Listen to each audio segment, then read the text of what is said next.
الحمد لله رب العالمين والعاقبة للمتقين والصلاة والسلام على سيدنا محمد خاتم الأنبياء والمرسلين وعلى آله وأصحابه أجمعين. أما بعد فأعوذ بالله من الشيطان الرجيم.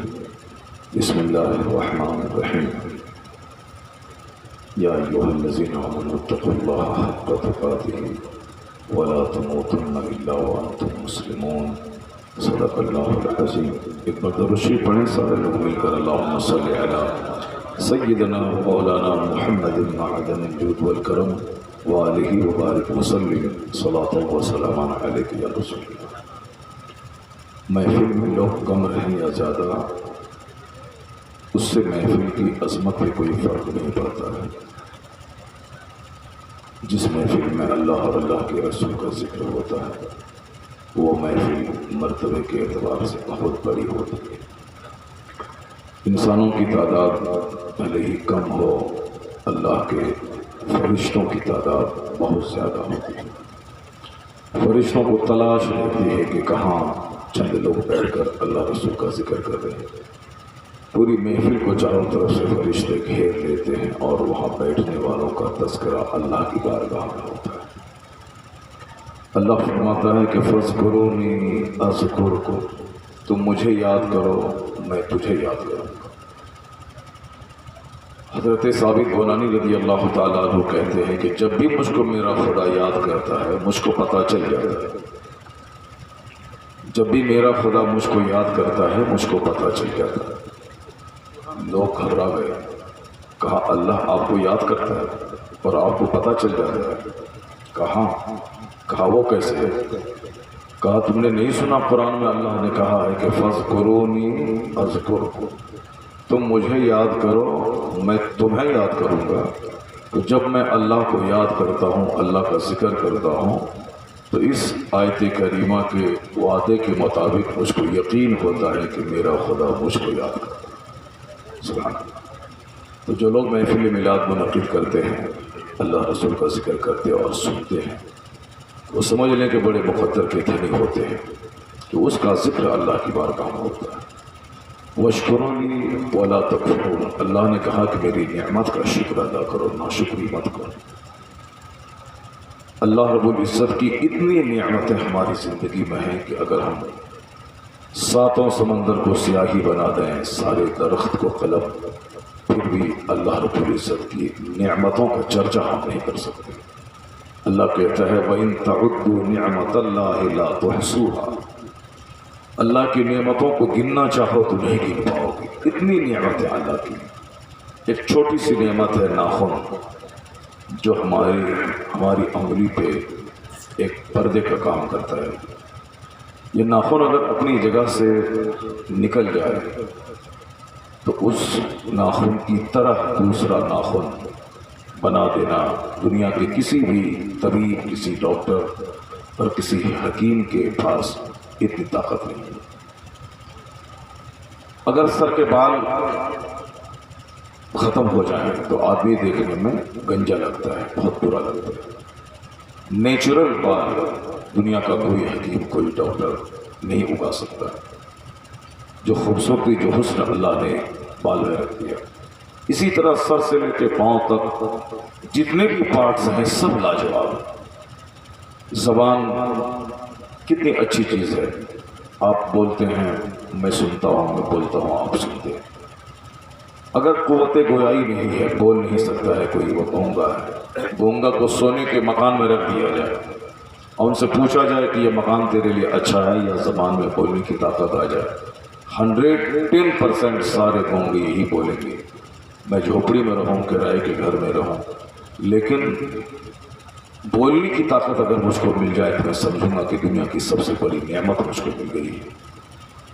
جو بیچارہ اندھا ہے اس سے پوچھیں کہ دنیا کیسی ہے. تو اللہ نے ہمیں زبان کی نعمت دی، تو اس نعمت کا شکرانہ یہی ہے کہ میں اس زبان سے ہر وقت اپنے معبود کا چرچا کرتا ہوں. جب بھی زبان کھلے لا الہ الا اللہ کہوں، سبحان اللہ کہوں، الحمدللہ کہوں، اور یہ کہوں کہ الہی تیرا کروڑوں احسان کہ لاکھوں کروڑوں لوگ زبان سے محروم ہیں، لیکن تو نے مجھ کو زبان دی، اور میں نے اس کے لیے کوئی تجھ پر احسان نہیں کیا ہے کہ تو نے احسان کا بدلہ چکایا۔ ایک بندہ اللہ پہ احسان کر ہی کیا سکتا ہے؟ یہ بندہ کمزوریوں کا پتلا ہے، سر سے لے کے پاؤں تک۔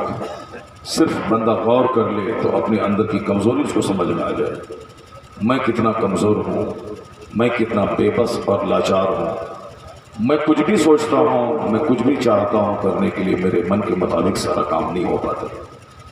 تو یہ انسان کمزور ہے، موت اس کی کمزوری ہے، یہ انسان کمزور ہے، پیٹ کی غلاظت اس کی کمزوری ہے، یہ انسان کمزور ہے، عزت دار کا بے عزت ہو جانا یہ اس کی کمزوری ہے، ابھی اربوں میں کھیلنا 2-4 سال کے بعد سڑک پہ آ جانا یہ انسان کی کمزوری ہے، ابھی موسم کا خوشگوار ہونا، اچانک آندھی طوفان زلزلے میں موسم کا تبدیل ہو جانا یہ انسان کی کمزوری ہے۔ کوئی آدمی یہ نہیں کہہ سکتا کہ میں جو چاہوں وہ ہو جائے گا، ایسا نہیں ہے، بندہ کمزوری کا پتلا ہے۔ تو اب جب اللہ نے نعمتیں ان کو دی ہیں، زبان کی، آنکھ کی، دل دماغ کی، تو ان نعمتوں کا شکر ادا کرے گا، یہی کہے کہ الہی تیرا کروڑوں احسان کہ تو نے مجھ کو بولنے کی طاقت دی ہے، اور اگر زبان خوبصورت ہو اور سجدہ شکر بجا لے کہ بے شمار لوگ ہیں جس کی زبان بے ہنگم ہے، جس کی زبان بے ڈھنگی ہے، جس کی زبان سلاست سے عاری اور خالی ہے، الہی تو نے مجھے خوبصورت زبان دی۔ اگر بندہ زبان کی اس نعمت، زبان کی اس اہمیت کو سمجھ لے تو کبھی اپنی زبان پہ گالی نہیں لگائے گا، کبھی اپنی زبان سے کسی کی تحقیر نہیں کرے گا، کبھی اپنی زبان سے گانے نہیں گائے گا، کبھی اپنی زبان سے کوئی گندی بات نہیں بولے گا، چونکہ اتنی بڑی نعمت ہے یہ زبان کہ جس کا شکر ادا ہو ہی نہیں سکتا۔ آگ پہ بندہ سجدہ کرے اس نعمت کا شکر ادا نہیں ہو پائے گا۔ آپ جانتے ہیں کہ اسی زبان کا استعمال کر کے کتنے لوگ تھے جو دیہات میں پیدا ہوئے آج امریکہ کا سفر کرتے ہیں، کتنے لوگ ہیں جو اسی زبان کی وجہ سے آپ کے گونڈا بلرامپور بستی میں پیدا ہوئے، آج وہ یورپ میں رہ رہے ہیں، آج وہ یورپ میں ہے، آج وہ آسٹریلیا میں ہے، صبح کہیں، شام کہیں، رات کہیں، دن کہیں، اسی زبان کی وجہ سے۔ یعنی قوت گویائی اچھی ہے، وہ اللہ کا ذکر کر رہا ہے، وہ قرآن پڑھ رہا ہے، وہ حدیث پڑھ رہا ہے، وہ اللہ کی نعمتوں کا ذکر کر رہا ہے، تو ارب پتی اپنے گاؤں میں گمنام ہے، اللہ کا ذکر کرنے والا شہرت دوام کی نعمت پا چکا ہے، پوری دنیا میں گشت کر رہا ہے، پوری دنیا میں گھوم رہا ہے، ایک اچھا خوشگوار قاری ہے جو اچھی آواز میں قرآن پڑھتا ہے۔ اس بار ہمارے گاؤں کے بغل بازو میں ایک غریب کا بچہ جو میرے چھوٹے بھائی نے جن کو حافظ بنایا، ایک غریب کا بچہ جس کا باپ مزدوری کرتا ہے، میرے مدرسے میں سال بھر وہ پینٹ ہی کرتا رہتا ہے، سمجھ رہے ہیں، غریب کا بچہ، مزدور کا بچہ، مگر کبھی جب میں عید کے بعد اس کے باپ سے ملاقات ہوئی، کہا کہ حضرت میرا بیٹا فلائٹ سے بنگلور سے گھر آیا، ایک غریب پینٹر کا بچہ فلائٹ سے چل کے آیا ہے، میں نے کہا نذرانے کتنے ملے؟ کہا کہ الحمدللہ میرے بیٹے نے مجھ کو بتایا کہ 1 لاکھ سے کئی ہزار زیادہ مجھے نذرانے ملے۔ بالکل چھوٹا سا بچہ ہے، غریب کا بچہ، اچھا حافظ قرآن ہے، انہوں نے قرآن سنایا، وہاں کے لوگوں نے 1 لاکھ سے زیادہ نذرانے بھی دیا، اور بنگلور سے باغ ڈوگرا 8 سے لے کے 10,000 روپے کا ٹکٹ بھی اس کو دیا، جس کے خاندان کا کوئی فرق آج تک فلائٹ پہ نہ چڑھا، جس کی کئی نسلیں جو بنگلور کا منہ نہ دیکھا، جس کا باپ مزدوری کر رہا ہو، اسی زبان سے قرآن پڑھا تو اللہ نے زمین سے اٹھا کے آسمان پہ پہنچا۔ لوگ کار پہ چل رہے ہیں، اب صاحب وہ فلائٹ پہ چل رہے ہیں۔ زبان اتنی بڑی نعمت ہے اللہ کی، ہم لوگ نہیں سوچتے، ہم لوگ سوچتے ہیں کہ مکان مل جائے سونے کا، وہی بہت بڑی نعمت ہے، 10 بیگھہ زمین مل جائے وہی بڑی نعمت ہے، 10 بیگھہ زمین ملے آپ کو اللہ بولنے کی طاقت چھین لے، کیا آپ چاہیں گے؟ ایسا نہیں چاہیں گے۔ سونے کا گھر مل جائے 50 کمرے کا، اور اللہ تعالیٰ آنکھ اور زبان دونوں آپ کی لے دے، تو کیا کوئی بندہ پسند کرے گا اس کو؟ نہیں کرے گا۔ بندہ یہ چاہتا ہے کہ سب میرے پاس رہے، آنکھ بھی رہے، زبان بھی رہے، مکان بھی رہے، گاڑی بھی رہے، زمین بھی رہے، ساری نعمتیں میرے پاس رہے۔ ایسا نہیں ہوتا اس دنیا میں، اللہ نے اس دنیا کو پری پورن بنایا ہی نہیں۔ اس دنیا میں ساری نعمتیں ایک بندے کو مل جائے ایسا نہیں ہے، اس دنیا کا نیچر ہی ایسا نہیں ہے۔ اللہ نے اس دنیا کو انکمپلیٹ بنایا، اللہ نے اس دنیا کو ناقص بنایا، اللہ نے اس دنیا میں بہت ساری شارٹ کمنگ یعنی کمی رکھتی ہے۔ سکون کو ہی ہم لے لیتے ہیں، اس دنیا میں سکون کے متلاشی سکون تلاش کرتے ہیں، مگر سکون اس دنیا میں اللہ نے رکھا ہی نہیں۔ اللہ نے اس دنیا میں سکون نہیں رکھا ہے۔ اگر کھانے پینے کا آرام ہے تو ہمیں دوسری تکلیف ہے، کاروبار کی تکلیف۔ اگر کاروبار اچھا ہے اولاد سے تکلیف، اولاد اگر اچھی ہے ہمیں پڑوس سے تکلیف، پڑوسی ہمارے اچھے ہیں ہمارے دوست احباب رشتہ دار اچھے نہیں ہیں۔ اگر ساری چیزیں اچھی ہیں مگر میری بیٹی کالی ہے، کروڑوں کا گھر ہے مگر بیٹا پڑھا لکھا نہیں جائے، بہت کچھ سب کچھ ہے مگر چھوٹا بھائی میرا غریب ہے۔ میں اربوں میں کھیلتا ہوں جب لوگ کہتے ہیں ارے یہ آپ کا بھائی ہے، اس وقت ہمارا انسلٹ، ہمارا اپمان، ہماری توہین ہو جاتی ہے۔ میری بیوی خوبصورت نہیں ہے، دنیا کے سارے ارب پتی اپنے دوستوں کے سامنے اپنی بیوی کو لاتے ہیں، یہ میری میڈم ہے، یہ میری میم ہے۔ جس طرح سے مکیش امبانی اپنی بیوی نیتا امبانی کو سامنے لاتا ہے، پردھان منتری جی اس کے سامنے ہاتھ جوڑ کے کھڑے ہوتے ہیں، اربوں میں کھیلتے ہیں صاحب، یہ ان کی بیوی ہے، میم ہے۔ سارے لوگ چاہتے ہیں کہ میری بیوی خوبصورت ہو، اربوں میں کھیلتے ہیں، بیوی کالی کلوٹی ہے، وہ ڈر کے مارے سامنے نہیں لاتا ہے۔ بہتر تو یہی ہے کہ کالی کلوٹی ہے، کم سے کم عزت تو بچی ہوئی ہے۔ اگر خوبصورت ہوتی تو 10 دوستوں کے سامنے ہم اس کو لاتے اور گناہ کرتے رہتے، بہتر تو اسی میں ہے۔ لیکن چونکہ دنیا اس کو بہتر نہیں سمجھتی ہے، دنیا اس کو بہتر سمجھتی ہے کہ مکان بھی خوبصورت ہو، بیوی بھی خوبصورت ہو، بچے بھی خوبصورت ہوں، کاروبار بھی خوبصورت ہو۔ کوئی ایسا نہیں ملے گا پوری دنیا میں جو ہر اعتبار سے پری پورن سکھی ہو۔ اللہ نے اس دنیا کو ایسا رکھا ہی نہیں۔ اس دنیا میں اللہ نے ایسا رکھا ہے کہ ایک نہ ایک کمی بندے کو رولائے گی، ایک نہ ایک کمی کا احساس بندے کو ہوگا۔ جیسے کسی کے پاس کھانے کا بہت سامان ہے مگر پیٹ ہی نہیں ہے، اگر وہ پلاؤ گوشت کھایا تو وومیٹنگ ہوگی، لوز موشن ہوگا، ڈاکٹر کہتا ہے خبردار تمہیں صرف راگی کی روٹی کھانی ہے اگر زندہ رہ رہا ہے۔ کروڑوں لوگ ایسے ہیں بمبئی کے ارب پتی جو نہیں کھا سکتے ہیں بریانی، ان کے نوکر غلام بریانی کھاتے ہیں۔ وہ تو 11ویں کا بکرا 4 کنٹل گوشت ذبح کر کے غریبوں کو کھلاتا ہے، وہ خود نہیں کھا سکتا ہے چونکہ اس کا پیٹ ویسا نہیں ہے، پیٹ اس بریانی کو سہی نہیں سکتا، کھایا وومیٹنگ شروع ہوگی۔ تو ایک کھانا ہے پیٹ نہیں ہے، کسی کے پاس پیٹ ہے وہ 10 روٹی پچا سکتا ہے، غریب مزدور لوگوں کو دیکھیں 25 روٹی کھا لیتا ہے، اور ادھر اینٹ اٹھایا 2 گھنٹے کے بعد پھر بھوک لگ گئی، پھر 25 روٹی کھلا دیا اس کو، 25 رسگلہ کھلا دیا، جہاں پھر 2 گھنٹہ کام کیا پھر اس کو بھوک لگ گیا۔ یہاں بھوک ہے، پیٹ ہے، کھانا ہی نہیں ہے۔ تو دنیا میں جس طرح سے آپ دیکھیں گے ہر اعتبار سے پری پورنتا نظر نہیں آئے گی۔ یہی اس بات کی دلیل ہے کہ آدمی دنیا کے لیے پریاس نہ کرے، کیونکہ ہر چیز جہاں فلفلمنٹ کے ساتھ ہے وہ جنت ہے۔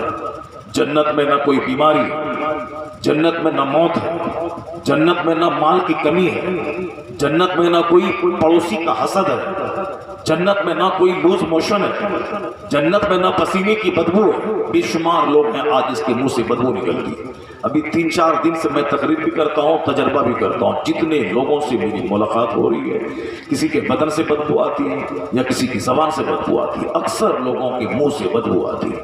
یہ جھوٹ کی بدبو ہے، یہ چغلخوری کی بدبو ہے، یہ غیبت کی بدبو ہے۔ ابھی بھی ایک صاحب سے بات ہو رہی تھی، وہ وہاں تھا اور یہاں اس کے منہ کی بدبو آ رہی ہے۔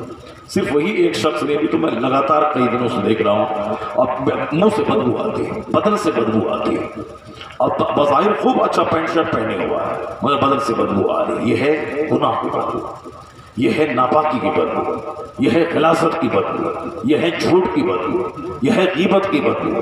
مگر یہاں ہم اچھا سے خوب سینٹڈ عطر لگائے ہیں، سامنے والے سے بدبو مل رہی ہے، طبیعت متنفر ہو جاتی ہے، بھاگنا چاہتا ہے۔ جنت میں وہاں کچھ نہیں ہے، وہاں پسینے کی بدبو ہی نہیں، وہاں منہ کی بدبو ہی نہیں، وہاں کسی سے کوئی ناگوار کوئی سمبند ہو ایسا ہے ہی نہیں، کوئی ناخوشگوار واقعات اور حالات کا سامنا کرنا پڑے وہاں نہیں۔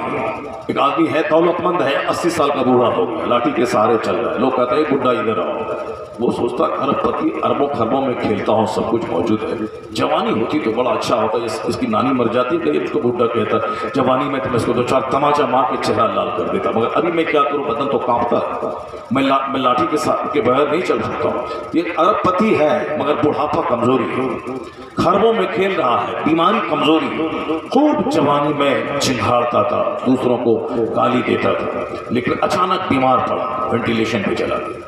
اب وہ صرف آنکھ کھول کے سب آنے والے مریضوں کو، آنے والے رشتہ داروں کو دیکھتا ہے، بول نہیں سکتا ہے۔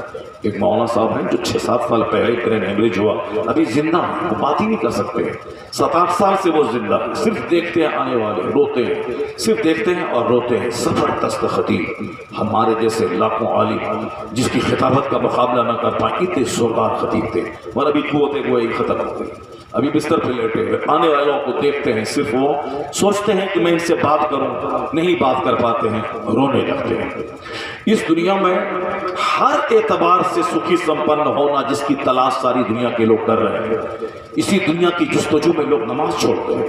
ایک وقت کی نماز چھوڑنا حرام اور گناہ کبیرہ، لیکن سکے کی تلاش میں لوگ نماز چھوڑ رہے ہیں۔ حضور نے کہا تھا کہ فجر کی 2 رکعت نماز دنیا اور دنیا کی ساری چیزوں سے بہتر ہے، رکعت الفجر خیر من الدنیا وما فیہا، فجر کی 2 رکعت نماز دنیا اور دنیا کی ساری حکومت سے بہتر ہے، دنیا اور دنیا کے سارے خزانوں سے بہتر ہے، دنیا اور دنیا کے تمام سونے اور چاندی کے پہاڑ سے بہتر ہے، دنیا اور دنیا کے تمام ہیرے جواہرات سے بہتر ہے فجر کی 2 رکعت نماز۔ مگر وشواس نہیں ہے، چہرے پہ داڑھی ہے مگر اس پر وشواس نہیں ہے، سر پہ ٹوپی ہے مگر حضور کی اس بات پر وشواس نہیں ہے، اور آدمی بدن میں پنجابی پائجامہ کرتا ہے مگر اس پر وشواس نہیں ہے۔ اگر وشواس جس دن ہو جائے اس دن وہ رات کے 3 بجے کڑاکے کی سردی میں نہائے گا دھوئے گا، پھر فجر کی نماز پڑھے گا، کیوں؟ وہ جانے گا کہ عراق کی بادشاہت سے بہتر فجر کی 2 رکعت نماز۔ حضور کے منہ کی بات سچی ہے۔ یہاں تو صاحب ایک پردھانی کے لیے آدمی شراب پلا پلا کے ووٹ لیتا ہے، پردھانی جب چھوٹا سا الیکشن ہے، پردھان بننے کے لیے کئی لاکھ کئی کروڑ روپے لوگ خرچ کرتے ہیں، پردھان بننے کے لیے لوگوں کو شراب تک پلاتے ہیں، پردھان بننے کے لیے جانے کیا کیا کرتے ہیں لوگ۔ یہاں عراق پوری دنیا کی سلطنت سے بہتر فجر کی 2 رکعت نماز، لیکن نماز نہیں پڑھتے، کیوں؟ یقین نہیں ہے اس کو کہ فجر کی 2 رکعت نماز ساری دنیا کی بادشاہت سے بہتر ہے۔ اسی بے یقینی نے مجھ کو ذلیل کر دیا، اسی بے یقینی نے مجھ کو رسوا کہیں کا نہیں چھوڑا، اسی بے یقینی نے مجھے فٹ بال بنا کے کافروں کے پاؤں میں ڈال دیا، اسی بے یقینی نے مجھے دولتوں کی موجودگی میں کنگال اور مفلس بنا دیا۔ یقین کی دولت، چاہے دنیا ٹس سے مس ہو جائے مگر جو حضور نے کہا ہے وہ سچ ہے، چاہے بال بچوں کا جنازہ کیوں نہ نکلے پھر بھی میری نماز نہ چھوٹے گی، چاہے بیٹی کی بارات کیوں نہ آئے مگر میری نماز نہ چھوٹے گی، چاہے سفر میرا ختم ہو جائے مگر میری نماز نہ چھوٹے گی۔ جس دن حضور کی بات پہ پختہ یقین ہو جائے اس دن معلوم ہے کیا ہوگا؟ اس دن یورپ کا ایک بہت بڑا جرنلسٹ نے اپنے اخبار میں ایک ریمارک کیا تھا کہ عرب کے تاجروں کی ایک جماعت برفیلے علاقے میں یعنی یورپ کی وادیوں کا سفر کر رہی تھی۔ فجر کے ٹائم میں جب وہ لوگ برفیلے علاقوں سے گزر رہے تھے تو نماز فجر کا ٹائم ہوا، اب وہاں کوئی پانی کے لیے کنواں نہیں تھا، نل نہیں تھا، وہ لوگ ٹورزم پہ نکلے تھے، جنگلوں پہاڑوں کی سیر کر رہے تھے، وہ وہاں پہ نہیں تھا پانی، نہیں کوئی کنواں، اب کیسے وضو کرنا ہے، نماز فجر ادا کرنی ہے۔ آج کل بہت سارے لوگ بڑا اچھا بہانہ نکال لیا اتر پردیش میں، نہیں یہاں تو لولو مال میں 4-5 لوگ نماز پڑھے اور اس کے پیچھے ساری میڈیا لگ گئی، مولانا صاحب اب تو اسٹیشن پہ نماز پڑھنا مشکل ہے، اب تو آپ کو نماز نہیں پڑھ رہا، ٹرین میں ہے نماز نہیں پڑھ رہا، کہا نماز پڑھنا مشکل ہے کیونکہ اب تو سارے لوگ پیچھے لگے ہوئے ہیں۔ اور کہہ دیتے الحمدللہ اللہ کی قسم میں نے اسی ماحول گھناؤ نے اور گندے ماحول میں، مودی جی ہوں، پنڈت جی ہوں، چاہے میڈیا کا ہنگامہ ہو، میں نے کبھی یہ سوچ کر کے کہ ہاں اسٹیشن پہ نماز پڑھیں گے تو لوگ کیا کہیں گے، میں ہزاروں کی بھیڑ میں اسٹیشن پہ مصلی بچھا کے نماز پڑھتا ہوں۔ آج بھی میں نے گھنٹہ اسٹیشن میں نماز پڑھی اور آج میں نے ایئرپورٹ پہ لوگوں کے سامنے میں نماز پڑھتا ہوں، ٹرین پہ اگر ٹائم ہو گیا چلتی بھی تو ٹرین پہ نماز پڑھتا ہوں۔ آج تک کسی نے یہ نہیں کہا کہ تم یہاں نماز کیوں پڑھتا ہے، نہ اسٹیشن پہ نہ پلیٹ فارم پہ، وہ ایک ہنگامہ ہوتا ہے میڈیا کے دلالوں کا۔ بس ایک بار بات ہوئی، ہم کو تو ایسا لگتا ہے کہ مال والے نے خود اپنی شہرت کی خاطر اس طرح کا کوئی ماحول تیار کیا ہو تاکہ پورے ہندوستان کے گھر گھر میں چرچا ہو جائے لولو مال کا، ورنہ صاحب کون آیا کون کہاں نماز پڑھا اس طرح اتنا ہنگامہ کھڑا کر دے گا۔ ہم کو تو ایسا لگ رہا ہے کہ اس مال کو ہم لوگ تو جانتے نہیں کہ کئی سال سے مال تیار ہو رہا ہے، اور آج تک نہ اخبار میں پڑھا نہ کہیں اور پڑھا کئی ہزار کروڑ کی لاگت سے مال، ایشیا کا سب سے بڑا مال لکھنؤ میں بن رہا ہے، کبھی نہیں سنا۔ جب وہ نماز پڑھا وہاں اس کے بعد ہنگامہ ہوا تب پتہ چلا کہ صاحب لولو مال لکھنؤ میں ایشیا کا سب سے بڑا مال بنا ہے، ہندوستان کا سب سے بڑا مال بنا ہے، تب پتہ چلا۔ بہت سے لوگ شہرت حاصل کرنے کے لیے اس طرح کا کام کرتے ہیں۔ آج بھی اسی گندے ماحول میں ایک بار پٹنہ سے دیہات کا سفر کر رہا تھا اور نماز کا ٹائم ہوا، ایک ہندو کی دکان تھی، اس ہندو کی دکان پہ میں وہاں گیا، میں نے کہا میں نے کو نماز پڑھ لی، اٹھے بالکل آپ نے نماز پڑھ لی، میں نے وہاں نماز پڑھی، پھر اس کے بعد میں چائے پی، پھر وہاں سے گیا۔ ہندو اگرچہ لوگ وہ ہیں جن سنگی RSS کے لوگ نمازوں سے چبھنے والے، کچھ غلیظ قسم کے مٹھی بھر لوگ، مگر میجورٹی نماز پڑھنے والوں کو عزت کی نگاہ سے دیکھتی ہے۔ ٹرین کے بیچ راستے میں نماز پڑھنا شروع کیا، لوگ رک جاتے، کہتے نہیں نماز پڑھتا ہے، بس دو چار منٹ تو لگتے ہیں نماز پڑھنے۔ بہت سارے لوگوں نے آسان بہانہ ڈھونڈ لیا ہے کہ حضرت تو حال بڑا خراب انڈیا کا چل رہا، اس لیے ہر اسٹیشن پہ نماز کیسے پڑھیں گے، لوگ نہیں پڑھنے دیتے ہیں۔ ایک تو پہلے ہی سے پڑھنا نہیں چاہتا تھا اور ایک بہانہ مل گیا RSS کے ہنگامے کا، اسی لیے چھوڑ دیا، اپنا آرام سے سو رہے ہیں۔ اسٹیشن پہ نماز پڑھیں گے، پکڑ لیں گے، کوئی نہیں پکڑے گا۔ نماز پارلیمنٹ میں لوگ پڑھتے ہیں، نماز اسمبلی ہاؤس میں لوگ پڑھتے ہیں، نماز ایئرپورٹ پہ پڑھتے ہیں، ایئرپورٹ پہ مسجدیں بنی ہوئی ہیں، ایئرپورٹ پہ وضو خانے بنے ہوئے ہیں۔ اور ابھی میں لگاتار کلکتہ اور دلی ایئرپورٹ پہ میں نے نماز گھر الگ ہے، اب بات جہاں میں بیٹھا ہوں وہیں میں نے موبائل سے دیکھا قبلہ اس طرف ہے، نماز شروع کر دی، کچھ بھی نہیں، نہ کافروں کی پیشانی پہ شکن تک آتی ہے۔ جو اچھے پڑھے لکھے لوگ، کوالیفائڈ لوگ ہیں، وہ عبادت کرنے کو وہ اچھا سمجھتے ہیں، چلو دھیان میں لگے ہوئے ہیں، دھیان میں لگے ہوئے ہیں، یہ عبادت کر رہے ہیں، یہ پرارتھنا کر رہے ہیں، یہ عبادت کر رہے ہیں۔ ایک بہانہ ملا، اس کو چھوڑ دیا، چاہے بیٹی کی بارات کیوں نہ آ جائے، چاہے بیٹے کا جنازہ کیوں نہ نکل جائے، ہر حال میں جب سینے میں یقین پیدا ہو جائے گا کہ عبادت کرنا میری زندگی کا مقصد ہے، اور عبادتوں میں سب سے بڑی عبادت نماز پنجگانہ ہے، حج سے بڑی عبادت، زکوٰۃ سے بڑی عبادت، روزے سے بڑی عبادت، سب سے بڑی عبادت نماز ہے، نماز فرض اعظم ہے، وہ کبھی کسی حالت میں نہیں چھوڑے گا۔ اور حضور نے کہا کہ پوری دنیا کی سلطنت سے بہتر فجر کی 2 رکعت نماز ہے۔ جس دن مسلمانوں کو یقین ہو جائے وہ وہی کام کرے گا جو اس عرب کے تاجروں کی جماعت نے کیا۔ فجر کا ٹائم ہوا، نہیں ندی ہے نالا ہے، پانی کہاں سے وضو کرے؟ انہوں نے برف کو کاٹ کاٹ کر، برف کو توڑ توڑ کر اسے پانی بنایا۔ برف یہاں تو فریج کے پانی سے وضو کرنا مشکل ہے، بولے گا نہیں تو نماز نہیں پڑھ پائیں گے، میرا ہاتھ گل جائے گا فریج کے پانی سے۔ اور برف کو کاٹ کاٹ کر پگھلا کے اس سے وضو کیا۔ وضو کرنے کے بعد ان لوگوں نے وہاں اذان دی اور باجماعت ان لوگوں نے نماز پڑھی۔ فجر کا ٹائم، برف کاٹ کے انہوں نے نماز ادا کی اور اذان دی۔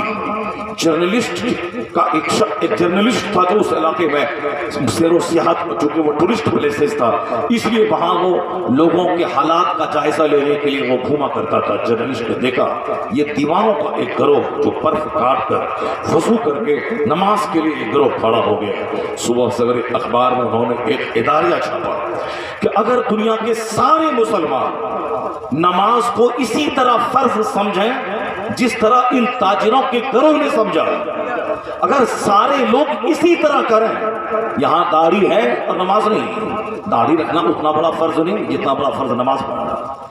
ٹوپی کوئی ساری زندگی نہیں پڑھے کوئی فرق نہیں پڑے گا، حرام اور حرام نہیں۔ ٹوپی پہننا فرض واجب نہیں، ایک ادب کی چیز ہے، سنت ہے، پہننا چاہیے، ورنہ کوئی اگر نہیں پہنے نماز میں کوئی فرق نہیں پڑے گا۔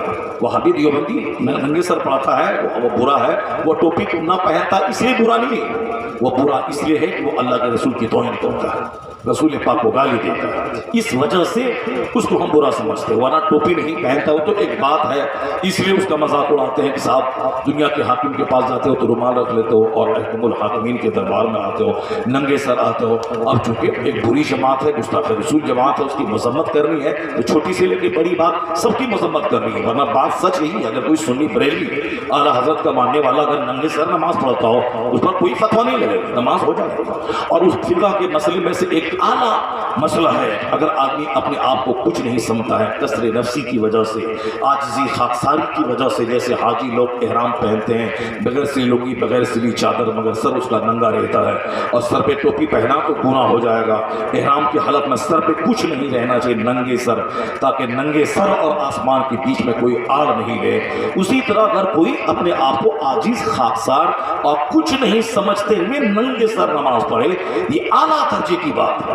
وہاں کراہیت تو دور کی بات ہے, وہاں اعلیٰ درجے کی بات ہے, تقویٰ کی بات ہے. تو اس قدر کثر نفسی کی وجہ سے کہ میں اس قابل ہی نہیں اپنے سر پہ کوئی امامہ یا ٹوپی پہنوں, یہ ایک اعلیٰ درجے کی بات ہے. اس لیے اگر ہم اس کی مذمت کرتے ہیں تو مذمت اس کے عقیدے کی وجہ سے, اس کی بدعملی کی بھی کر ڈالتے ہیں. ورنہ نماز سر پہ ٹوپی رکھنا کوئی اتنا ضروری نہیں ہے, فرض نہیں ہے. یہاں ٹوپی ہے, نمازی نہیں.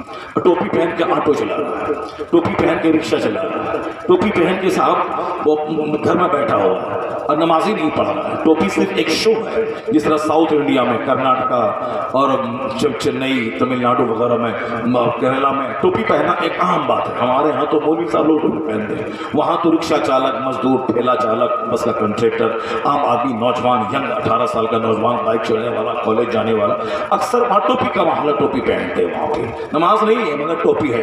میں نے دیکھا رمضان کی دن بنگلور, وہاں سے آپ کی سحری کا ٹائم ختم ہو گیا اور آٹو چالک وہ سگریٹ پی رہا ہے اور سر پہ ٹوپی ہے اس کی. بتائیے, سر پہ ٹوپی ہے مگر وہ سگریٹ پی رہا ہے. اس کا مطلب ہے کہ وہ نہیں سمجھتا ہے کہ نماز کیا ہے, روزہ کیا ہے. وہ ٹوپی کو ایک رسم بنا کے پہن رہا ہے, اور جو فرض ہے اس کو چھوڑے ہوا. یہی حال اکثر مسلمانوں کا ہے. دوسرا سب کام ہے, مگر جو اصل فرض اعظم ہے وہی ختم ہے. چنانچہ اس جرنلسٹ نے ریمارک کیا, کاش دنیا کے سارے مسلمان نماز کو اسی طرح فرض سمجھتے جس طرح عرب کے تاجروں کے اس گروہ نے سمجھا.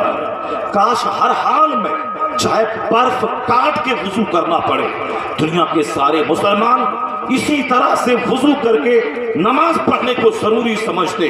اس نے ریمارک کر ایسی اسٹرگل, جدوجہد کرنے والی قوم, اس قدر مصیبتوں سے لڑنے والی قوم, برف کاٹ کے پانی بنا کے وضو کر کے نماز ادا کرنے والی قوم, اس کو دنیا کا کوئی درد, دنیا کی کوئی تکلیف, دنیا کی کوئی ریسٹرکشن, دنیا کی کوئی رکاوٹ اسے کامیاب ہونے سے روک نہیں پائے گی. یہ قوم ہر فیلڈ میں ترقی کرتی جائے گی, یہاں تک کہ ایسے جانفشا, ایسے مشکل آزما, اس قدر مصیبتوں کی آنکھوں میں آنکھیں ڈال کر اسٹرگل کرنے والا اگر سارے مسلمان ہو جائیں تو دنیا کے ہر خطے میں, ہر ملک میں, ہر علاقے میں, ہر گلی میں اسلامی حکومت قائم ہو جائے. ظاہر سی بات ہے, برائی مٹانے کے لیے طاقت چاہیے. یہاں تو ہم کمزور اتنے ہیں کہ بیوی کو نماز پڑھوا سکتے ہیں, اتنے ہم کمزور ہیں کہ بچے کو نماز پڑھنے بولیں گے, بچہ پلٹ کے آنکھ دکھائے گا باپ کو. یہ بڈھا ڈر رہا ہے, تسمار خواب بن رہے ہیں اور بیٹے سے دیجا کے کانپ رہے ہیں, اور مولوی صاحب کا مذاق اڑا رہے ہیں. مولوی صاحب جو مولوی صاحب بنا وہ اپنے باپ کے سامنے آنکھ نہیں اٹھاتا ہے. وہ چاہے 50 سال کا ہو جائے, اس کا باپ 90 سال کا بوڑھا ہو جائے, وہ اپنے باپ سے بات کرتے ہوئے گھبراتا ہے تاکہ آواز بلند ہوئی تو اعمال برباد ہو جائیں گے. اگر باپ ناراض ہوا تو اللہ ناراض ہو جائے گا, چونکہ حدیث میں آیا ہے کہ ماں باپ کی ناراض, اللہ کی ناراضگی ماں باپ کی ناراضگی میں, ماں باپ ناراض تو اللہ ناراض. تو یہاں ڈی ایم ایس پی بننے کے بعد بھی ایک دیندار آدمی اپنے باپ سے اونچی آواز میں بات نہیں کرتا ہے تاکہ میرے اعمال برباد نہ ہو جائے. لیکن ہم نے اپنے بچوں کو ایسی تعلیم دلا دی اسکول اور کالج کی, اب وہ ماسٹر بنا تو باپ اس سے بات کرنے میں ڈر رہا, وہ ڈاکٹر بنا تو باپ کانپ رہا, وہ اگر منسٹر بنا تو باپ اس سے ڈر رہا. تو بچوں کو ایسی تعلیم دیجیے کہ آپ 90 سال کے ہو جائیں پھر بھی اپنے بچوں کے سامنے باپ بن کے باتیں کیجیے, شان سے بات کیجیے, اس کی اصلاح کیجیے, اور وہ بچہ آپ سے اس وقت بھی آپ سے وہ ڈرتا رہے. وہ تعلیم وہی ہے کالج اسکول کی کہ وہ پڑھ لیا تو باپ اس سے ڈرتا ہے, لیکن بچہ اگر دین سیکھ لیا تو بچہ باپ سے ڈرتا ہے کہیں یہ ناراض ہوا تو میرا خدا ناراض ہو جائے گا. ایسی تعلیم کا انتظام کیجیے کہ تاکہ ہمارے بچے ہم سے نہ ڈریں. آپ باپ ہیں,